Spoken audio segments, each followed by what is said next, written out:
Hey, torture talk, torture talk,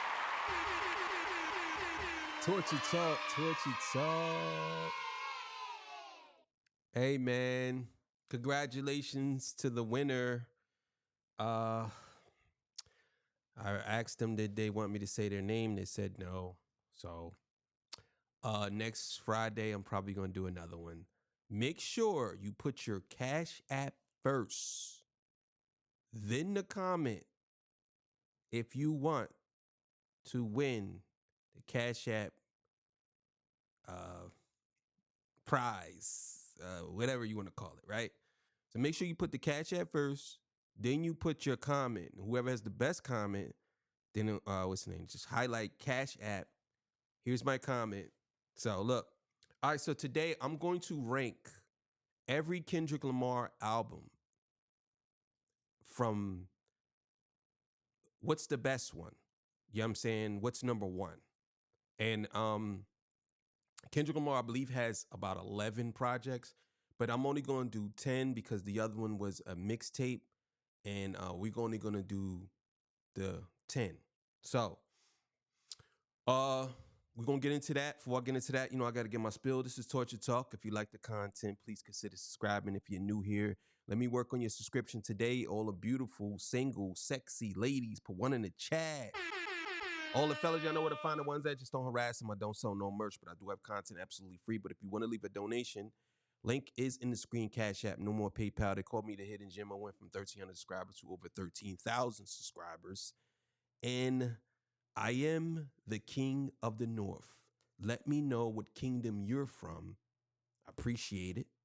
So look, we're going to get right into it, man. It's probably going to be a pretty long one. Stick with me. I love y'all. Got to do it. King of the North. So let's get it, man. Let's go. All right, man. So let's get it. So the first number 10 album that I will rank Kendrick Lamar is the Kendrick Lamar EP.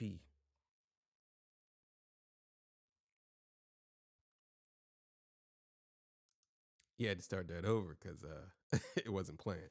So it's the Kendrick Lamar EP, number 10. I'm the true ass. The bitches think I'm the cute ass. I'm the true ass. All right, so look, man. There's a couple of songs on this joint that sticks in my head. One of them is I Do This. And this album here reminds me of a East Coast De La Soul, or even more of a Souls of Mischief type of album. De La Soul, Souls of Mischief, uh, um, Tribe Called Quest. You know what I'm saying? That's this type of album to me. The beats was very melodic, but more on the soulful, conscious Talib Kweli, Most Def type vibe. You know what I'm saying? A lot of the beats were like that. He was more on this album. I could see he was starting to experiment, doing things that I think most rappers would not try to do early in their career. He was doing a lot of experimentation, and it led him into his next project. So this one here is number 10, the Kendrick Lamar EP. Okay, number nine, Untitled, Unmastered. A peace of mind. That's what the Asian said I needed divine intervention. Untitled, Unmastered, man. What can I say about this? This is one of my how would I say, one of my go-to albums when I want to feel pretty good. I like the fact that every song on this album doesn't have a title. He didn't name them on purpose, and it has the dates when they were recorded. But the crazy part is that most people don't know one of the songs, what did the black man say? I believe that's the name, even though there's no name. What did the Asian say? What did the white man say? He performed that song, I believe, on Saturday Night Live. He performed it on TV. I don't know which what's the name, but he definitely did perform that song before. And I thought that song was gonna be on To Pimp a Butterfly, but it wasn't. But that's an amazing song. But there's a lot of songs on there that are good. Pimp, hooray! Yeah, yeah. I love this album. I love it. I love it. I ranked it at number 9 because I believe that it wasn't completely full, and I believe that this album, LeBron James said that Kendrick should release this, and Kendrick released it. He said he heard these songs and he was like, "Yo, you should put those out," and he put them out, and yeah. So this was a pretty good album. So going to the next one, Untitled, Unmastered, number 9. Okay, number 8. Overly dedicated.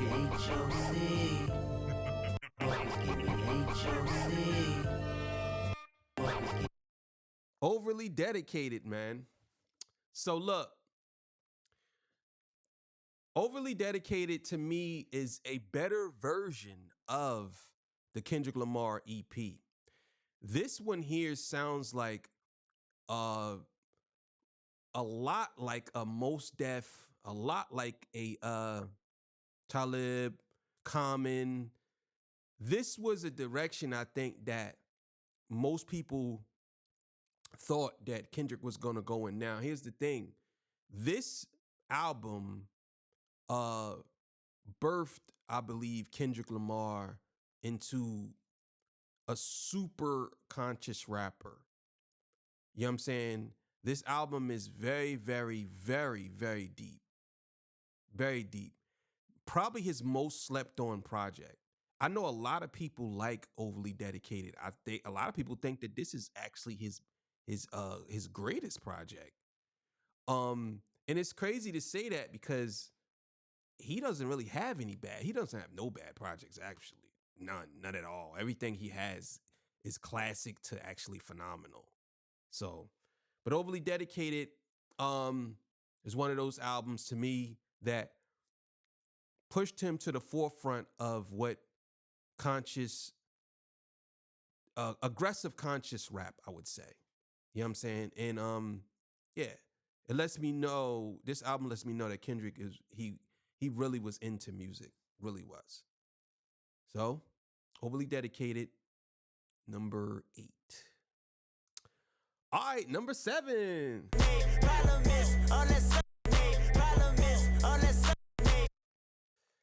I'm playing with y'all. That's definitely not number 7. All right, number 7. Are you on 10 yet? Are you on 10 yet? Hold up. Fuck the Are you on 10 yet? Are you on 10 yet? Hold up. Fuck the Are you on 10 yet? Hey, man. What can I say? Black Panther soundtrack. We're gonna get into this in GNX. It's kind of like similar. I will say this about the Black Panther soundtrack. I think that it is a slept on classic. This album is really good. When I tell you it's really good. It's very difficult to rank Kendrick Lamar's projects as being higher than others because all of his projects are really good, to extremely good, to classic. This one here, to me, is one of those classic, extremely good, but I can't put it over another classic because the impact that the other classic had. But this is definitely deserving of number 7. The Black Panther soundtrack. If y'all haven't heard that, go listen to it. It has Kendrick Lamar's most successful song on there, All the Stars. I believe that Not Like Us might be about to pass All of the Stars, but All of the Stars is his most successful song. And he also has Who Gonna Pray For Me with The Weeknd on here, which is classic. So this album here, I love this album, man. I could play this album all day. This is great. So, you know, it is what it is. Number 7, Black Panther soundtrack. All right, number 6. Come on in. Section 80, high power. Come on in. Section 80. Section 80, number 6. All right, so look, this is a certified classic. Certified classic. Section 80, to me, is Kendrick Lamar making his stamp in the game, in hip hop. He wasn't playing no games. He put his foot down and said, "This is what it is." I'm gonna be honest with y'all. Section 80 is probably better than a lot of rappers' albums today. That's how good Section 80 is. It's probably better than maybe 90% of rappers' albums today. From rigor mortis to gonna all the niggas, gonna niggas, I'm rap niggas, to high powered. Like, bro, this is one of those albums, man, that I think that I would play this if there was a revolution. This is the album I'll be bumping.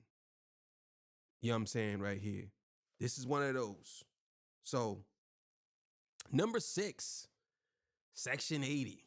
All right, we getting to the 5s. We're getting down to 5. The top 5. You know what I'm saying? So let's see what's going on with the top 5. All right, man. Number 5, man. And this was a very, very, very difficult decision that I had to make.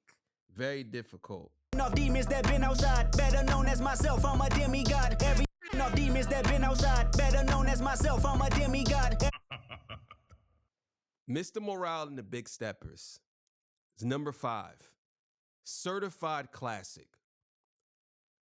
The reason why I put this at number 5 is because this is more of a personal album from Kendrick. This is about his personal life and things that he's been going through. That's about the only reason why. This album could be number 1. I'll be honest with y'all. Every one of these albums is interchangeable that I'm about to tell you about. This album could be number 1. It could be. A lot of people talk bad on this album because it's a lot of things that he was going through, a lot of stuff that he was going through as far as his mental health or whatever you want to call it, right? But here's the thing about this album that I like the most about it, right? This is his most honest album.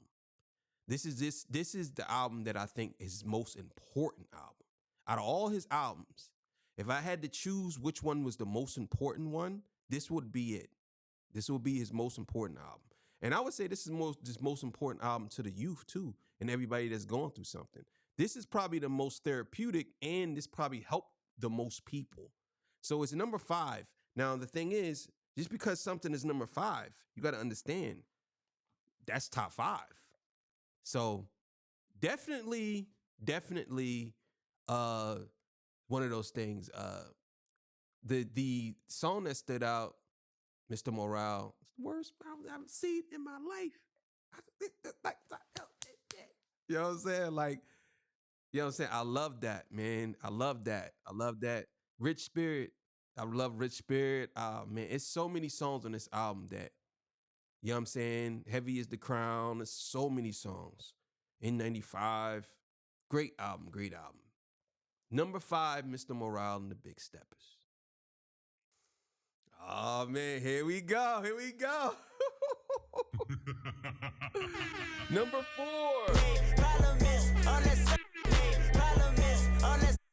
Number 4. Damn.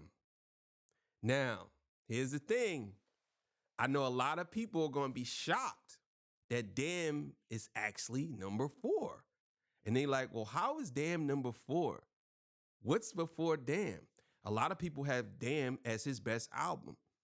For me, Damn is definitely top 5. Definitely a classic.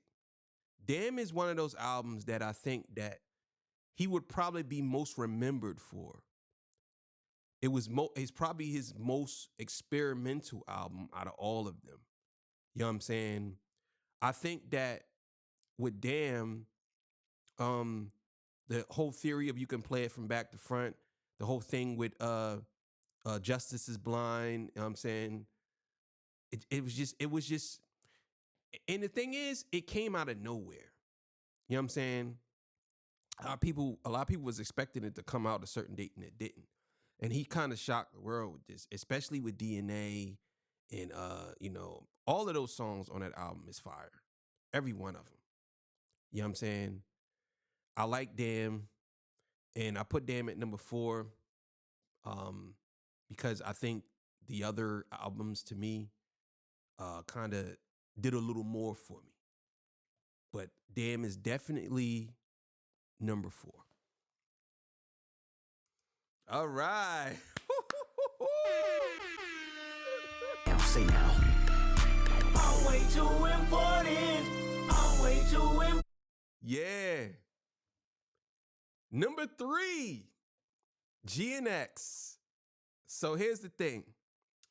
GNX could be number 1. I'm not even gonna lie to y'all. It could be number 1. And here's the reason why. GNX is a combination of everything Kendrick has done in his career. And on top of that, this is what I call new hip hop. This is new hip hop. Some people might say it's old, but this is what we call new hip hop. Decoding all these things, this is new hip hop. Looking for Easter eggs in songs, this is new hip hop.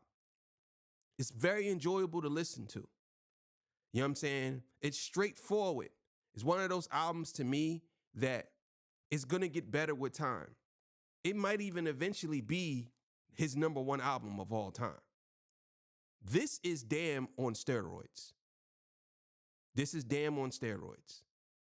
You know what I'm saying? I think that he solidified himself with this album to being not just the greatest, not just a great, but one of the best, probably the best. At this point in his career with this album, there's nothing you can say to him. Nothing. He could retire tomorrow and he's going to go down as the greatest rapper of all time. He's going to go down as that. Because if you think about it, he has no bad projects. Everything he done is actually classic to phenomenal. He has no bad projects. People will try to label this. How many people was trying to say this project is bad? And I just had to laugh about it. But this is how you maneuver and you upgrade yourself every time. You know what I'm saying? Every time you upgrade yourself to the next level. And this album is him upgrading himself to the next level. This is what I call new hip hop. Because if you ain't doing what he's doing or something similar to it, you might as well sit down. But GNX, number 3. Number 2. Men down. Men down. Good Kid, M.A.A.D City. The first time I ever heard this, one of my boys said, yo, I need you to go and listen to this dude album. And I was up on Big Crit. I ain't gonna lie. 2000 and Beyond, tomorrow, tomorrow's another day, or I can't remember the name of the joint. It's 2000 Beyond, and I can't remember the name. Anyway, I was up on Big Crit. You know what I'm saying? I loved Big Crit, man. I thought he was the guy, even though Big Crit is still good. Not gonna lie, his album's a classic too. I thought that Big Crit at the time was the next guy. And I really wasn't paying attention to Kendrick Lamar too much. I ain't really start paying attention to him until after this album. Because when I heard Swimming Pools, when you hear Swimming Pools, when I first heard Swimming Pools, I was so into like Wu-Tang and stuff like that at the time. I was still stuck on that. So when I heard Swimming Pools and then Kill My Vibe, I didn't really think too much of it. You know what I'm saying? I was like, this some dude just rapping. And then I sat down, right? One day I was in my car and I believe Swimming Pools came on. And I listened to it. Pour up, drink, headshot, drink, sit down, drink, stand up, drink, fade it. And I'm in the bottles. And I was like, wait a minute, hold up. I put my jaws down like, hold up, man, hold up. I was like, hold up. And then my boy told me, he said, yo, you need to listen to this album. So I went and listened to it. Instant classic. Instant. I didn't even have to listen to it the second or third time. I said, this is a classic. Instant classic. 100% was a classic. This album, I believe, changed the landscape of what a street album is. This is a street conscious album, right? He tells a story. And this is the reason why this album is better than G and X, is because conceptually, this may be this is one of his best. This is one of his best. But the crazy thing is, I don't even think Kendrick has reached his peak yet. I think that these albums are just a taste of what he's gonna do in the future. But this album right here, to me, it made me, when I listened to it, it took me back to my teen years. I kind of felt like I was watching Boys in the Hood, but the rap version of it. You know what I'm saying? Like it was put in such a perfect way. It was like, I couldn't believe how good they actually compiled this album. I could not believe it. I said to myself, I was a Wu-Tang, Wu Baby. I was Boot Camp Click, Helter Skelter. I was a Joe Buttons fanatic. I was all of that, right? But when I heard this, I said, oh, this dude is better than all of them. I'm not even gonna lie to you. Once I heard the way he was rapping to the beat, I said, oh, this dude is better than all of these dudes. He's by far ahead of these dudes at such a young age. Because I never heard nothing like this. I said, I never heard nothing like this. You know what I'm saying? I never. So, and then conceptually, it was just amazing. You know what I'm saying? Lord God starts with the beginning, and then towards the end, it's a whole, what they call it, the Pulp Fiction theory that it had going on, where the story starts, it moved through different parts of the story. Oh my God, this album is super classic. Super classic. There's not too many albums better than this. I can actually argue that this album is ranked amongst the greatest albums of all time. If you want to argue with me about rap albums, you could pull out any rap album and I can argue with you that this is probably better than every rap album. So, Good Kid, Mad City, #2. You know what it is. All right, man, #1.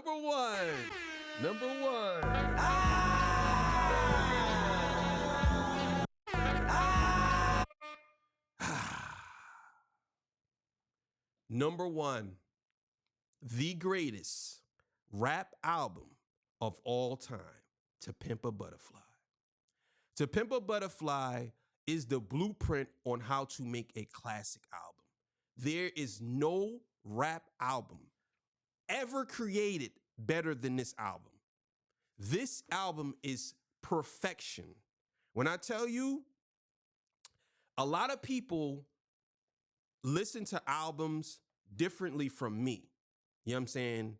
A lot of people listen to albums for a groove, or they listen to albums for no skips. They listen to an album for going through it as it has to be. They want to bump it and nod their head. I don't listen to albums for that.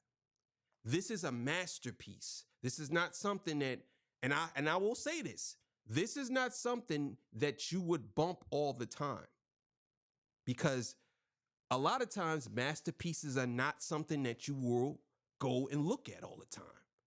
Sometimes it's like that piece of art that's in that glass, that is the greatest piece of art ever created. Don't have to be looked at every day. That's how I look at this. This album to me is one of those albums, conceptually, it's still ahead of rappers today. I remember when this album came out, and it blew rappers away to the point Kanye West and all of them was online on Twitter like, this album is the best thing I ever heard in my life.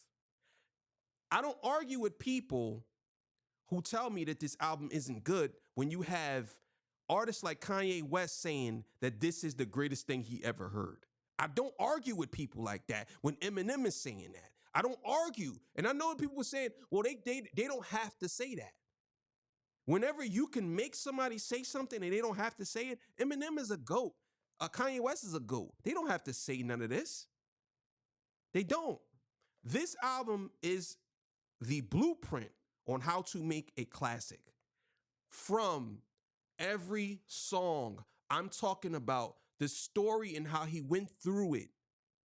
How you didn't even know to the end that he was talking to Tupac the whole time, reading him a poem. How can you not say that this is not? It was like watching a movie, and at the end of the movie, you see, I don't know if y'all ever seen Usual Suspects, and you the whole time you thought Kaiser Sose was this one guy, and you didn't know that the whole time he was the guy that you were paying attention to, following around the whole time. This is exactly what this is. This album to me, as for sonically, there's no comparison. You can't put G and X up against this. You can't put Get Kid Mad City up against this. You can't put those albums up against this because this album stands alone. I'm talking like here, the elevation that he drew, even he said it himself when he did Good Kid Mad City, he didn't even know that he can leap that high. That's like somebody playing ball and they dunk and then everybody's dunking and then the one dude, he dunks, but this time he did a dunk between the legs, 360, spin around the back and dunk. And you like, whoa, how you do that? You like, that's this album. This album to me is, it is so, I'm talking like, we talking like soulful. Anything you want out of this album is in it. Storytelling.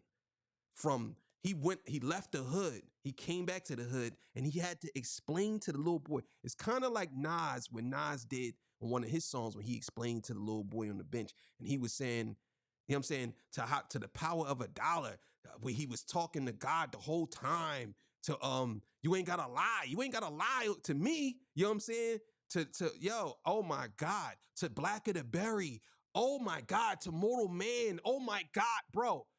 By far, there is this, when we talking pen to paper, when we talking about creativity from the songs, we should never give you niggas money, go back home. Like, yo, if he got out of the hood and the hook is saying to him, should have never gave you niggas money. Go back home. Should never gave y'all money. This is, when I tell you, man, I'll be honest with y'all, this is by far the best rap album I ever heard. I ain't gonna lie. By far. I ain't gonna lie to y'all. I just don't see no rap album that I heard, to me, that's better than this. And I heard a lot, and I'm telling you, classic on classic. This beats them all, every one of them, down to It Was Written, Reasonable Doubt, Wu-Tang Forever, 36 Chambers, the Life After Death, Notorious B.I.G., Fear of the Black Planet, The Chronic, Doggy Style, anything you could think of. This album's superior to all of them. Every one of them. It Was Written, every one of them. Illmatic, this is a superior album. I can make an argument that this is better than every one of them. I don't care about when people say, oh, well, you got to understand. No, I don't want to hear none of that. My opinion, this is the greatest rap album ever made. The greatest. And I honestly think that Kendrick Lamar can capture lightning in a bottle again if he wanted to. I'm telling y'all right now, I think he can capture it again if he wanted to. But you got to understand, to get to this level of an album, you have to have people around you that is sonically gifted just like you. And you can hear, they can hear. And most rappers don't go to the lengths that they did for this album. If you look at the credits, we talking like the musicians alone on this album. Thundercat, Soundwave, to Ron Isley, Rhapsody, Snoop, like you got obviously Kendrick, and then a bunch of other people on here, right? Bill George Clinton. Yeah. When you got that type of feel and vibe, you know what I'm saying? It's just, to me, it's like this was like kind of like Good Kid, Mad City, but better. It was kind of like watching a man life play out after he became successful and he had a drinking problem. And, you know, because he was stressed. He didn't have a drinking problem, but he was stressed out. So he went to a hotel, was drinking on tour, and then loving himself is so complicated because he has so much going on in his life. And he didn't know when he got out. Once he left the hood, he thought it was going to be better. And he was saying in the beginning of the song, when I get out, I'm going to act a fool. You know what I'm saying? Basically, like, I'm going to do whatever I got. And he got there, and it wasn't nothing he thought. And the whole time, Lucy, was trying to seduce him. Like, look, I just signed this contract. I got you, bro. Get you. You know what I'm saying? Like, want you. Like, yeah, like, it just went together. And then once he got back to the hood, he had to let them know, like, we ain't gonna be fighting and arguing no more. Like, everybody they was still fighting. He was like, nah, not on my time, nah. The judge gonna make time, nah. So him leaving the hood and he's seeing that it's not all peaches and cream when he got out there and he came back. When he came back, he had to let people know, you know, that it's not like that. It's not what you think. It's worse out there. You know what I'm saying? And then, lo and behold, the whole time he's reading a poem to Pop. At least in theory, because at the end of the movie, at the end of the album, Pac stops talking. So in his head, he was dealing with Pac. Over the top classic. This is beyond classic. So that's number 1, To Pimp a Butterfly. All right, man. Let me know what y'all think, man. Let me know what y'all top 10 albums of Kendrick Lamar is. Let me know what y'all top 10 albums is, man. Did I convince y'all that To Pimp a Butterfly was the best? Or did y'all say, nah, I like G&X. Nah, I like Good Kid, Mad City. Nah, Damn is his best album. You know, it's one of those things where you can't go wrong for what album you think is good. I can put on any Kendrick Lamar album and it's going to be good.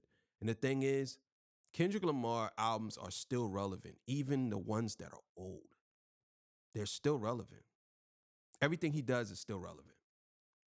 And it honestly, I think Mr. Morale and the Big Steppers was one of those albums that was slept on until The Battle.